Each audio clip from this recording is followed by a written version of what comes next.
আসসালামু আলাইকুম। প্রতিটা সরকারকে ডোবানোর জন্য এবং তাকে অতি উৎসাহী ব্যবহার দেখিয়ে তার কাছে নৈকট্য অর্জনের জন্য একটা শ্রেণী সবসময় থাকে। এই শ্রেণীটা প্রধানমন্ত্রীর দপ্তরে থাকে। এটা সেই 91 খালেদা জিয়া ছিল, 96 শেখ হাসিনা ছিল। সেই 96 শেখ হাসিনাকে ডুবিয়েছে সবচেয়ে বেশি জনবিচ্ছিন্ন করে। তারপরে 2001-এ একেবারে তারেক রহমান এবং খালেদা জিয়া দুজনে আশেপাশে ছিল। এরপরে আর এই শেখ হাসিনা 17 বছরের শাসনে এই শ্রেণীটা সবচেয়ে তৎপর জীবন যাপন করেছে। এবং ধরেন বাংলাদেশে আওয়ামী লীগ সরকার সময়ে যত অপকর্ম হয়েছে, সব অপকর্মের নির্দেশদাতা কি শেখ হাসিনা? সব অপকর্ম কি শেখ হাসিনা বলে দিচ্ছে যে যাও এই কোনায় গিয়ে এই চিপায় এই লোকটা কিরকম কিরকম করছে ধরে নিয়ে আসো?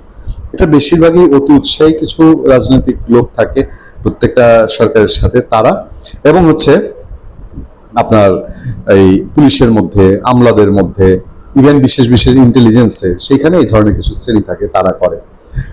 এই সরকারের 2টা মাস যাইতে পারলো না, হিউম্যান রাইটস ওয়াচের একটা বিবৃতি খাইতে হইলো তাদেরকে। হিউম্যান রাইটস ওয়াচ সাধারণত আমরা দেখছি যেমন ইউনূস সরকারের আমলেও মানে এত যে মানবাধিকারের লঙ্ঘন হয়েছে, এই যে হিউম্যান রাইটস ওয়াচ নামে এইসব অর্গানাইজেশন, সারা বিশ্ব স্বীকৃত মানবাধিকার সংস্থাগুলো, এরা প্রথম দিয়ে কিছু বলে না। 1-1.5 বছর পরে গিয়ে তখন তাদের একটু টনক নড়ছে যে মান বাঁচাইতে কিছু না বললেই না, তাদের কিছু বলা লাগছে।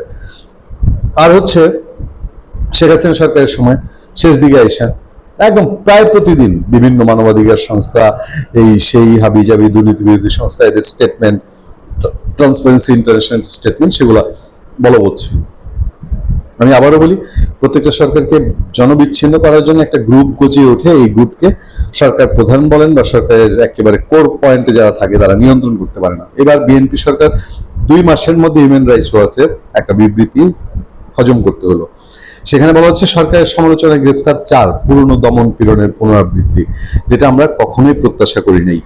সরকারের সমালোচনা করার অভিযোগে বাংলাদেশে অন্তত 4 জনকে গ্রেফতারের ঘটনায় উদ্বেগ প্রকাশ করেছে আন্তর্জাতিক মানবাধিকার সংস্থা হিউম্যান রাইটস ওয়াচ। বৃহস্পতিবার 23 এপ্রিল প্রকাশিত এই বিবৃতিতে সংস্থাটি বলেছে, সামাজিক যোগাযোগ মাধ্যমে নতুন সরকারকে নিয়ে সমালোচনামূলক পোস্ট করার কারণে এই গ্রেফতার পূর্ববর্তী সরকারের দমনমূলক চর্চার উদ্বেগজনক ধারাবাহিকতা নির্দেশ করে।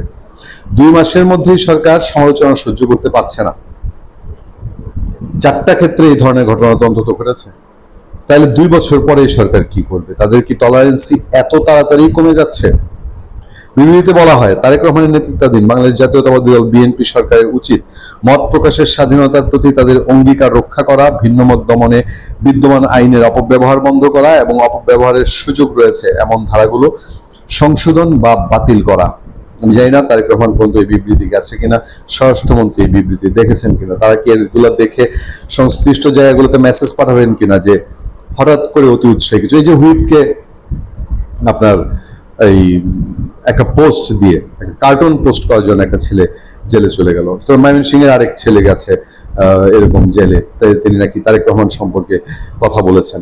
এই জিনিসগুলো সোশ্যাল মিডিয়া এখন সবচেয়ে শক্তিশালী মিডিয়া এবং এইখানে মানুষ সমালোচনা করবে, এটাই স্বাভাবিক।